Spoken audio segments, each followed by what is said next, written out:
Histoire de CM. Tous les 15 jours, AgoraPulse, en partenariat avec J'ai un pote dans la com, part à la rencontre des meilleurs community managers de France.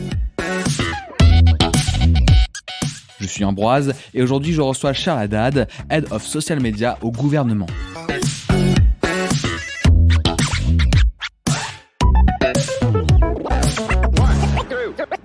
Salut Charles. Salut Ambroise. Bon, c'est pas n'importe quel poste, Head of Social Media du gouvernement. Comment on en arrive à avoir ces missions au sein du gouvernement ? Alors, je sais pas s'il y a une recette, mais pour ma part, c'est une belle histoire. Je suis arrivé en stage début 2020 au service d'information du gouvernement, après mon Master 2 donc, et petit à petit, l'oiseau fait son nid, et je suis arrivé à prendre ce poste maintenant en 2022. Forcément, on a envie de savoir c'est quoi ton quotidien, parce que c'est une responsabilité importante.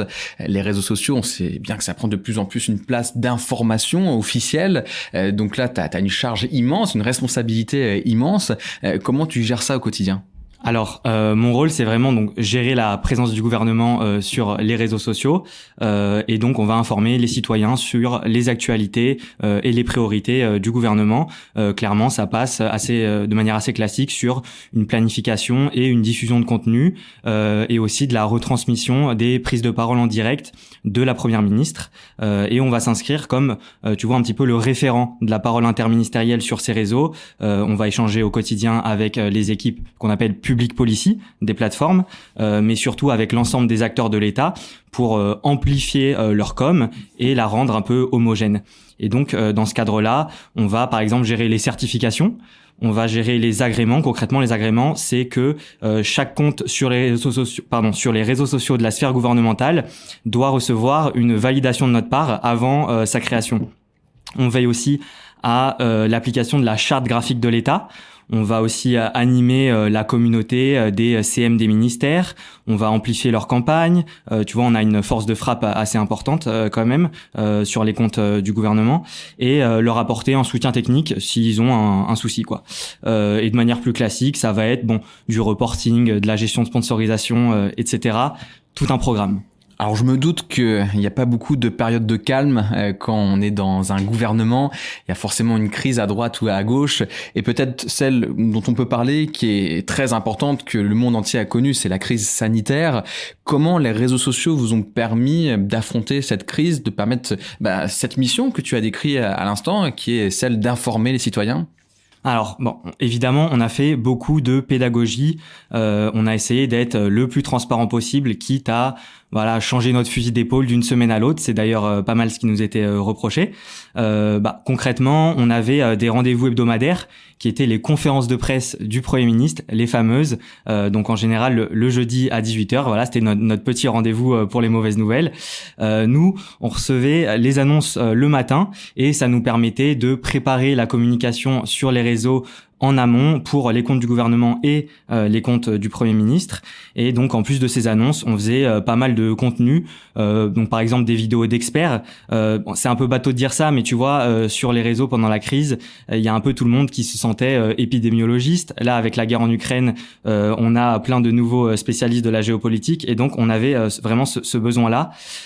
Et aussi, pour convaincre les plus indécis, on avait des témoignages de citoyens qui ont eu, par exemple, une forme grave du Covid, ou de témoignages de gens qui se sont fait vacciner. On avait aussi donc ce besoin, tu vois, d'incarnation, clairement.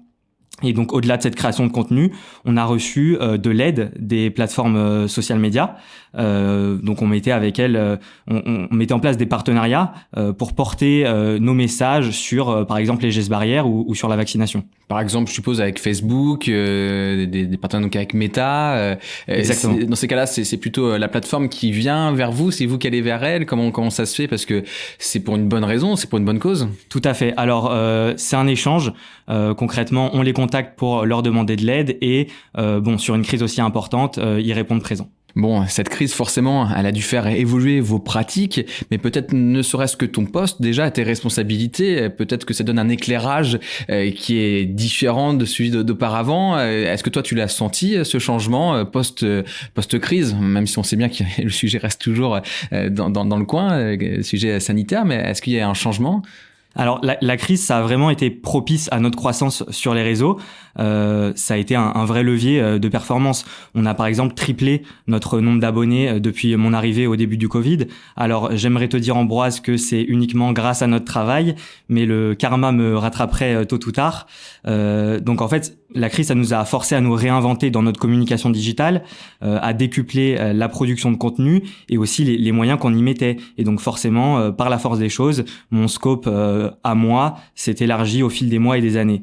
En fait, on avait déjà entamé une transition un peu avant la crise, notamment avec l'arrivée de notre directeur qui s'appelle Michael Nathan, qui lui a une vraie expertise en marketing digital, en médias.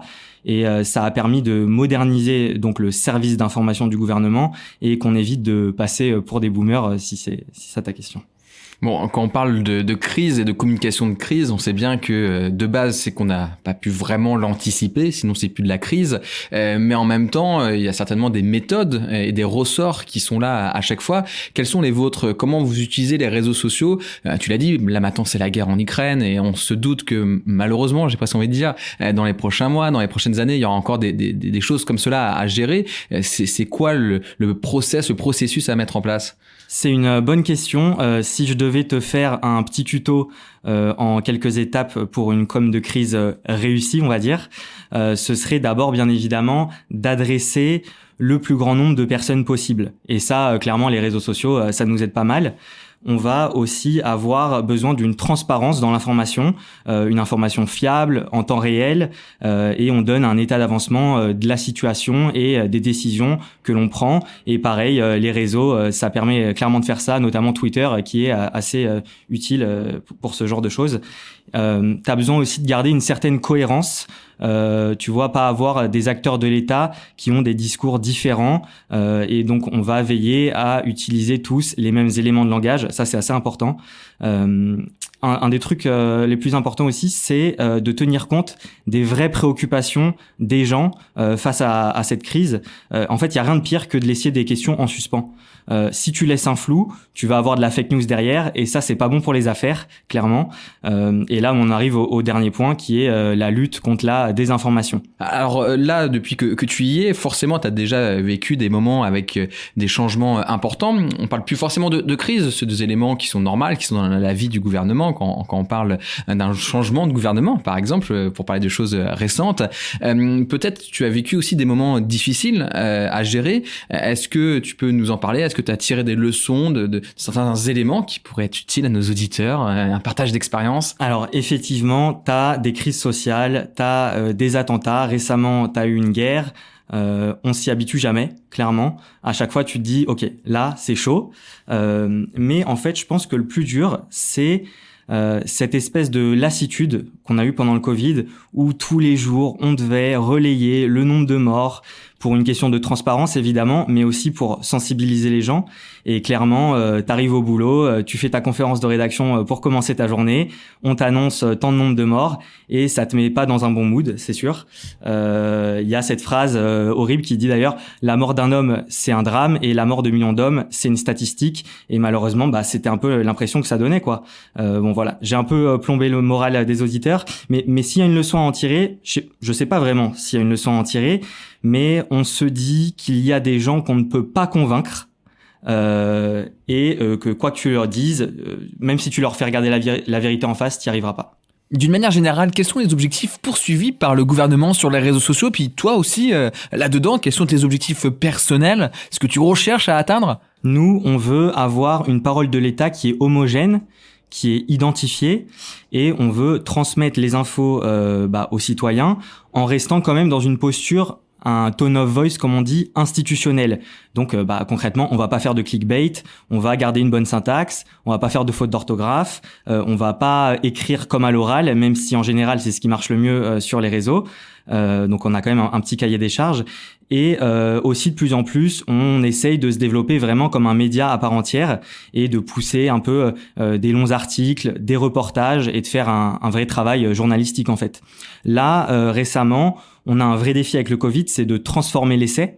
Je m'explique. En fait, toutes les personnes qui ont commencé à nous suivre avec le Covid, j'en parlais précédemment, il faut qu'on réussisse à les fidéliser, à les faire rester en les amenant petit à petit vers d'autres sujets. Ça, c'est vraiment notre challenge. Et plus personnellement, alors moi, je sais que je serai jamais aussi utile à la société qu'un éboueur ou qu'un soignant, mais voilà, j'essaye de contribuer à ma petite échelle par mon travail. À part ça, moi, je me lève le matin et je sais pas ce qui m'attend. J'ai envie d'essayer de continuer à avoir cette adrénaline, à avoir l'envie, le sens du travail bien fait, on peut dire. Et aussi continuer à préserver ma santé mentale.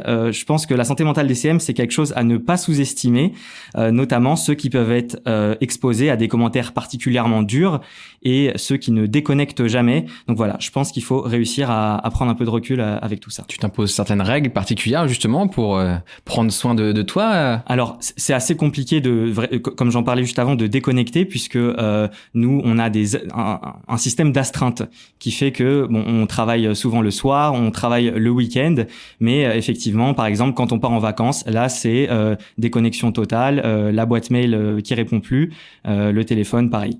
Et d'ailleurs, c'est ton premier jour de vacances et tu as décidé de venir le passer en réalisant un podcast avec nous. On t'en remercie et c'est sympa de pouvoir échanger ensemble. Alors, depuis de nombreuses années, l'institution du gouvernement est très active sur les réseaux sociaux. Comment vous avez choisi au fur et à mesure d'investir tel et tel réseau social au-delà peut-être des tendances, des vagues qui se dessinent? Comment on fait le choix d'investir une ou plusieurs plateformes? Alors, je te le disais plus tôt, on veut vraiment parler à un maximum de gens, mais on veut surtout toucher tous les types de profils. Et donc, en fait, on est quasiment sur tous les réseaux. On a commencé par les réseaux sociaux, évidemment, les plus forts, puis les autres, et en passant par les nouveaux cadors comme TikTok. Et de plus en plus, on va essayer d'adapter nos contenus en fonction de ces réseaux, surtout les réseaux qui ont des codes bien particuliers comme TikTok ou comme YouTube. À l'heure où on enregistre cette émission, il nous manque peut-être Twitch qu'on n'a pas encore, une plateforme sur laquelle moi, à titre perso, je passe beaucoup de temps. On n'a pas encore des contenus récurrents qui seraient adaptés à cette plateforme pour se lancer dessus, mais je doute pas que ça viendra un jour. Twitch, c'est peut-être le meilleur exemple aussi du danger de pas avoir le bon ton, où c'est une communauté qui a des codes très précis. Ça, je suppose aussi que ça doit donner envie d'y aller mollo et de bien réfléchir avant d'y aller. C'est exactement ça. On est assez frileux et à titre personnel, comme je peux voir au quotidien le ton qui est utilisé, je sais que ça peut être un peu casse-gueule pour nous de se lancer définitivement là-dessus. Et c'est pour ça que avant de se lancer, on y réfléchit vraiment à deux fois et comment amener des sujets qui pourraient être vraiment propices à la plateforme. On a d'ailleurs vu certains qui ne parlaient pas politique, qui ont amené le sujet politique sur leur compte Twitch et ça a été plutôt mal accueilli pour une partie en tout cas de la communauté, donc on voit qu'il y a un véritable danger. Alors l'organisation de l'équipe, ça doit être quelque chose aussi parce que c'est tellement sensible l'information que en termes de validation, en termes de process, en termes de relecture, on vous attend au tournant, vous n'avez pas le droit à l'erreur. Comment vous gérez votre organisation pour justement éviter un maximum les erreurs de parcours? Alors, notre organisation, en fait, nous, c'était une petite équipe social media au sein d'un département rédaction, qui est un peu une content factory. Il n'y a pas vraiment de processus collaboratif au niveau vraiment social media. D'ailleurs, j'étais seul jusqu'à récemment. Maintenant, j'ai recruté quelqu'un pour m'épauler parce que rien que pour les publications, tu vois, on est sur un volume d'environ 100 par semaine, donc c'est clairement pas du luxe. Mais en fait, l'avantage qu'on a dans notre département, c'est qu'on a comme une mini agence en interne avec du graphiste, du monteur, du JRI, du chef de projet, du rédacteur, tout ça dans un grand open space et ça fait qu'on peut vraiment se concentrer sur nos tâches. JRI peut-être pour nos auditeurs, journaliste, reporter d'image. Voilà.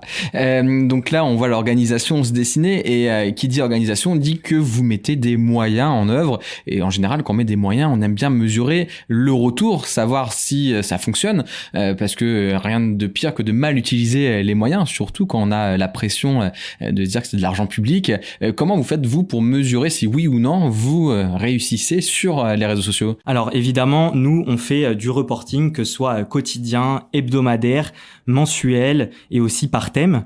Et en plus de ça, on a un département veille et analyse qui va justement analyser l'évolution de l'opinion publique, notamment sur les réseaux, mais aussi dans les médias. Et du coup, nous, en social media, bon, ça dépend des sujets évidemment, mais on va peut-être être un peu moins se concentrer sur la satisfaction ou l'insatisfaction des internautes à la suite d'une publication.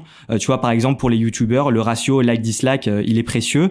Nous, on va plutôt chercher à savoir combien de gens ont reçu l'information qu'on voulait transmettre. Et là, on est vraiment sur des statistiques de base, en fait, de l'impression, de la vue, du clic sur le lien pour les articles, etc. On va arriver à la dernière question de notre podcast, la question rituelle, celle qui te demande un peu d'imagination. Dans 10 ans, tu te vois exercer comment ton métier de community manager si jamais dans 10 ans, tu es toujours CM? Alors, je sais pas si moi, personnellement, je serai encore CM, mais j'écoutais justement un de vos intervenants qui parlait du CM du futur et en disant que c'est celui qui va toucher à tout. Et en fait, je suis pas tellement d'accord, même si je pense que ce sera le cas pour les petites structures. Mais en fait, de nos jours, on a déjà pas mal de CM qui sont des couteaux suisses. On définit la stratégie, on fait des visuels, on écrit le wording, on poste sur 5 réseaux, on répond aux commentaires, on gère la sponsor et j'en passe.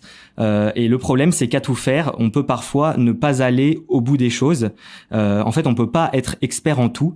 Et ça a déjà commencé, mais avec le temps, les boîtes qui en auront les moyens vont recruter des spécialistes de telle ou telle plateforme, de tel ou tel format innovant. Au global, je suis convaincu en fait qu'il faut pas rester sur ses acquis. Tu vois, les bonnes pratiques d'hier, c'est pas forcément les bonnes pratiques de demain. Si on s'adapte pas, on va se faire mettre à l'amende clairement par les petits jeunes qui auront compris des choses, pendant que nous, les futurs boomers, on va rester coincés dans nos certitudes du passé. Et je te parle même pas de ce qui arrive avec le Web 3, le métaverse. Il y a clairement intérêt à rester curieux et à pas se reposer sur ses lauriers. Ok, bon bah ça nous donne encore une image différente, une vision différente qui s'additionne et qui est plutôt complémentaire. Tu me donnes l'idée peut-être de faire des clashs entre CM sur la vision de l'avenir. Ce serait une bonne idée de format. Pourquoi pas. Merci encore de t'être prêté au jeu, de nous avoir donné de la transparence sur comment le gouvernement gère ses réseaux sociaux. Et puis bah on reste en contact. Merci à toi. À bientôt. À bientôt. Suivez l'écoute d'Histoire de CM, le podcast d'Agora Pulse, en partenariat avec J'ai un pote dans la com, et découvrez la voix des meilleurs community managers de France. Si ce podcast vous a plu, n'hésitez pas à le commenter, à en parler autour de vous et à nous le faire savoir sur Facebook, Instagram, Twitter, Discord et vos applis de podcast préférés. À bientôt pour un nouvel épisode d'Histoire de CM.